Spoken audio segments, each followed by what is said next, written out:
नमस्कार, स्वागत है राजस्थान के हमारे इस खास बुलेटिन में। मैं हूं आपके साथ दिव्या सिंह। खबरों की शुरुआत करते हैं, लेकिन उससे पहले नजर डाल लेते हैं इस वक्त की सुर्खियों पर।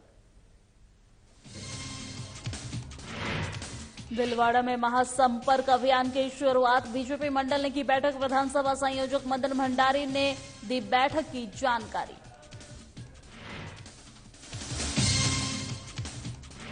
नागौर के मेड़ता शहर में गोस्वामी समाज ने की बैठक। 4 जिले के प्रतिनिधि रहे मौजूद। समाज की क्रूरतियों को दूर करने पर की चर्चा।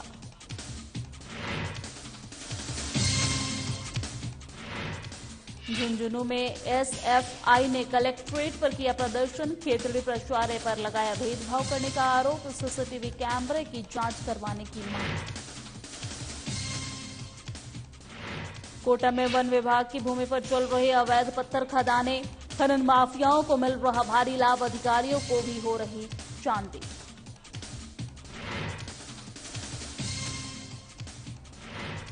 और कोटा में आवारा सांड ने बुजुर्ग पर किया हमला। इलाज के दौरान बुजुर्ग की मौत। सीसीटीवी कैमरे में कैद हुई सारी घटना।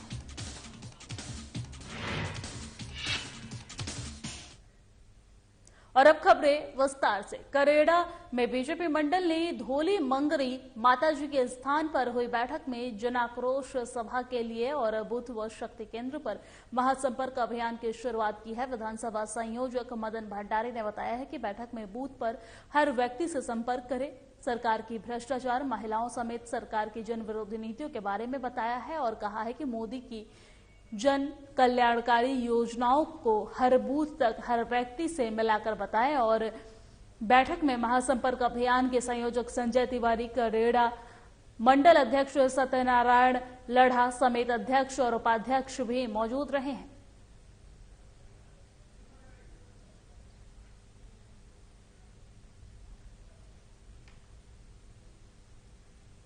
और झुंझुनू में खेतड़ी के राजकीय स्वामी विवेकानंद महाविद्यालय में पिछले 3-4 दिन से पढ़ाई की बात को लेकर विद्यार्थियों और कॉलेज प्रशासन के बीच टकराव की स्थिति बनी हुई है। और महाविद्यालय के अलग अलग 3 गुटों ने खेतड़ी उपखंड अधिकारी जय सिंह को ज्ञापन सौंपकर कई मुद्दों पर कार्रवाई करने की मांग की है। सबसे पहले छात्र संघ अध्यक्ष सुनीता गुर्जर के नेतृत्व में कई विद्यार्थी उपखंड कार्यालय पहुंचे हैं और उन्होंने एसडीएम को ज्ञापन सौंपकर अवगत कराया है कि महाविद्यालय के प्राचार्य पाल सिंह के साथ दुर्व्यवहार करने वाले छात्रों के खिलाफ कार्रवाई करें। ज्ञापन में बताया है कि महाविद्यालय अध्ययन अध्यापक का कार्य नियमित रूप से चल रहा है। पाठ्यक्रम का कार्य भी पूरा हो गया है, लेकिन कुछ छात्र अपनी राजनीति चमकाने के लिए कॉलेज का माहौल खराब कर रहे हैं।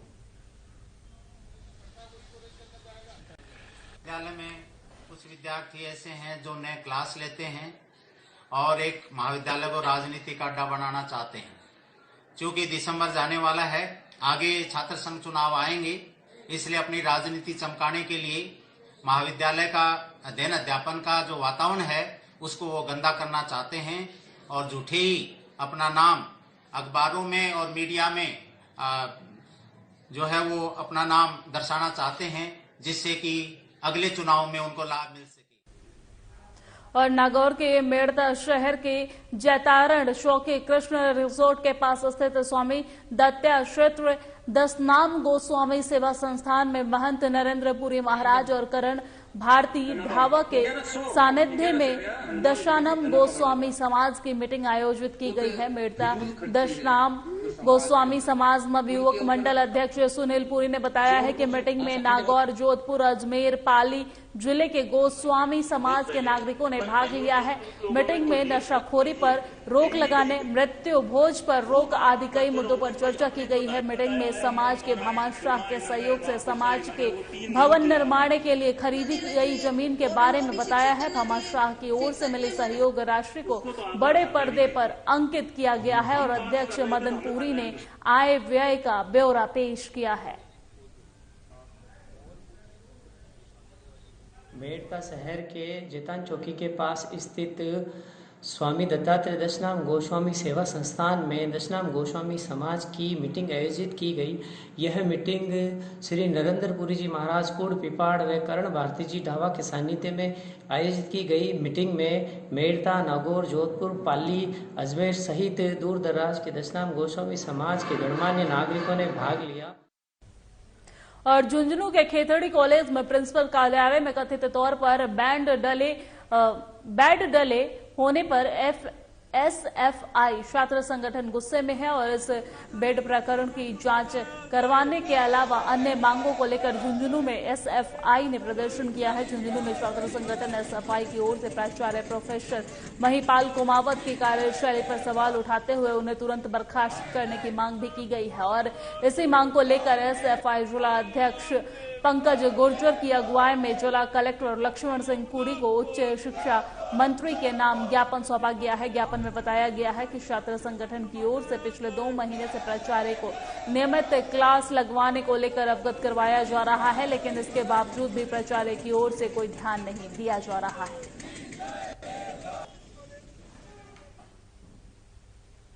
और अब खबर कोटा जिले के पेपलदा खातोली क्षेत्र से है, जहां ग्राम पंचायत बालूपा के संग्रामपुरा गांव के लोग अब तक कच्चे कीचड़ पर भरे रास्ते पर यानी कि सड़कों पर चलने के लिए मजबूर हैं। आपको बता दें कि गेता माखीदा पुलिया के लिए भूमि परिवर्तन के चलते वन विभाग अपनी ईमानदारी दिखाने के लिए सड़क निर्माण कार्य रुकवाकर बड़े अधिकारी के सामने अपनी वाहवाही दिखाने में लगे हुए हैं। और जब इस बारे में हमारी ओर से बालूपा के संग्रामपुरा गांव में जाने वाली सड़क योजना के बारे में जानकारी ली गई तो इटावा सार्वजनिक निर्माण विभाग के अयन चंद्रवीर सिंह ने बताया है कि बालूपा छुबारी धाम संग्रामपुरा तक सड़क योजना की सारी स्वीकृतियां मिल चुकी है और दूसरी तरफ संग्रामपुरा और फफेरा गांव के पास खनन माफियाओं ने अधिकारियों से मिलकर वन विभाग की भूमि पर जेसीबी मशीनों से बड़े बड़े तालाब जैसी अवैध पत्थरों की खदानें खोदकर धड़ल्ले से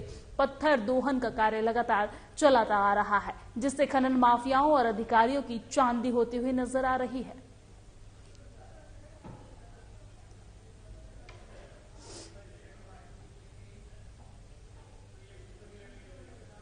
और गंगापुर सिटी में पिछले दिनों नगर परिषद के दौलतपुर डंपिंग यार्ड कचरा गृह में हुई गोकसी की घटना के विरोध में गौ माता संघर्ष समिति के तत्वाधान में मंगलवार को पुरानी अनाज मंडी से मिनी सचिवालय तक निकाले गए मौन जुलूस में सर्व समाज के लोग शामिल हुए हैं और इसके बाद सभी लोग मिनी सचिवालय के बाहर पदाधिकारी और कार्यकर्ता क्रमिक अनशन पर बैठ आए हैं और उन्होंने बताया है कि जब तक आरोपियों को गिरफ्तार नहीं किया जाता है और दोषी सीआई और एसडीएम के खिलाफ सस्पेंड की कार्रवाई नहीं की जाती है तब तक क्रमिक अनशन चालू रखेगा। और उन्होंने बताया है और कहा है कि मांगे पूरी नहीं होती है तो ये क्रमिक अनशन उग्र रूप से धरना कर सकता है।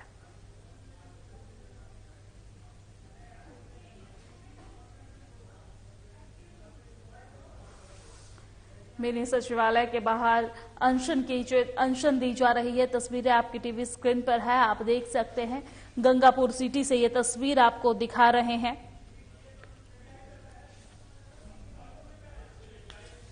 आपको बता दें कि गंगापुर सिटी में पिछले दिनों नगर परिषद के दौलतपुर डंपिंग यार्ड कचरा गृह में हुई गौकसी की घटना के विरोध में गौमाता संघर्ष समिति के तत्वाधान में मंगलवार को पुरानी अनाज मंडी से मिनी सचिवालय तक निकाले गए मौन जुलूस में सर्व समाज के लोग शामिल हुए हैं और इन सभी लोग मिनी सचिवालय के बाहर पदाधिकारी और कार्यकर्ता क्रमिक अनशन पर बैठे हुए नजर आ रहे हैं। उन्होंने बताया कि जब तक आरोपियों को गिरफ्तार नहीं किया जाता है और दोषी सीआई और एडीएम के खिलाफ सस्पेंड की कार्रवाई नहीं की जाती है तब तक क्रमिक अनशन चालू रहेगा।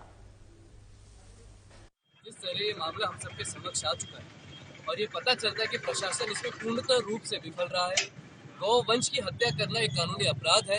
विश्व हिंदू परिषद इसमें पूर्ण रूप से ये आश्वासित करता है यहाँ के समाज को और हिंदू समाज को कि लड़ाई कानूनी रूप से भी लड़ी जाएगी और सड़कों पे उतरना पड़ा तो हमारे स्वयं सेवक और कार्यकर्ता सड़कों पे भी उतरेंगे। जिस तरह से यहाँ पर कानून के अपराध में लिप्त हो रखे जितने भी यहाँ पे मुलजिम है उनको अरेस्ट नहीं करा जा रहा है सरकार द्वारा और प्रशासन द्वारा, उनको संरक्षण।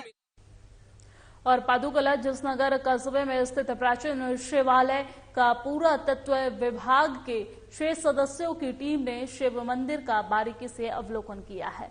जिसनगर में पुरातत्व और संग्रहालय विभाग उपनिदेशक कृष्णकांत शर्मा, अधीक्षक डॉक्टर विनीत गोदल समेत कई लोगों ने अवलोकन किया है और कहा है कि स्थापत्य कला से 9वीं और 10वीं सदी के दौरान निर्मित मंदिर वास्तुशिल्प और स्थापत्य कला की दृष्टि से ये इस क्षेत्र का महत्वपूर्ण शिव मंदिर है। वहीं नगर शैली में बना ये समकालीन मंदिर वास्तुशिल्प से युक्त गर्भगृह, अंतराल, सभा मंडप आदि संपूर्ण अवयवों से युक्त है।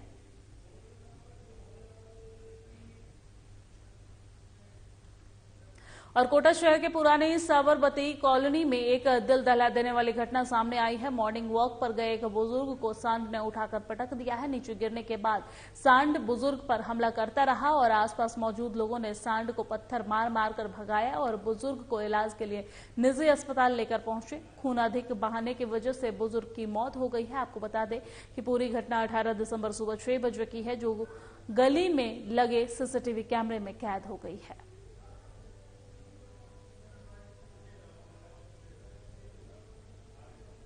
और धौलपुर जिले के दिल्ली मुंबई राष्ट्रीय राजमार्ग पर मिडवे के नजदीक बीती देर रात तेज रफ्तार का कार ने स्कूटी सवार व्यक्ति को टक्कर मार दी है। दुर्घटना में स्कूटी सवार की दर्दनाक मौत हो गई है, जिसके बाद कार चालक मौके से फरार हो गया है। घटना के बाद परिजनों में हाहाकार मच गया है और पुलिस ने परिजनों की मौजूदगी में पोस्टमार्टम कराकर डेड बॉडी को परिजनों को सौंप दिया है और दुर्घटनाग्रस्त कार को जब्त कर चालक की तलाश शुरू कर दी है।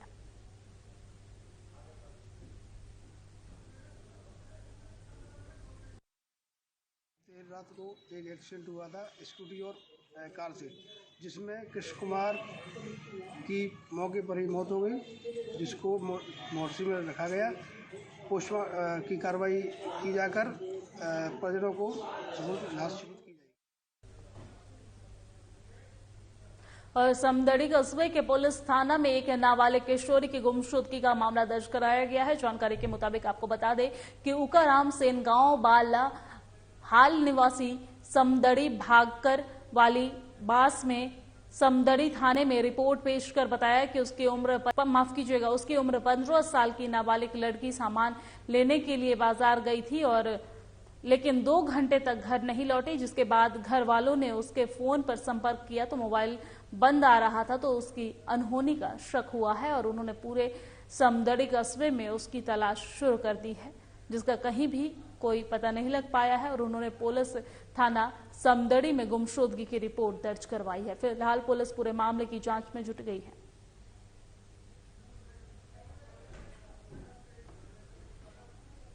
और मेरे साथ राजस्थान की खबरों में फिलहाल इतना ही। मुझे दीजिए इजाजत। नमस्कार।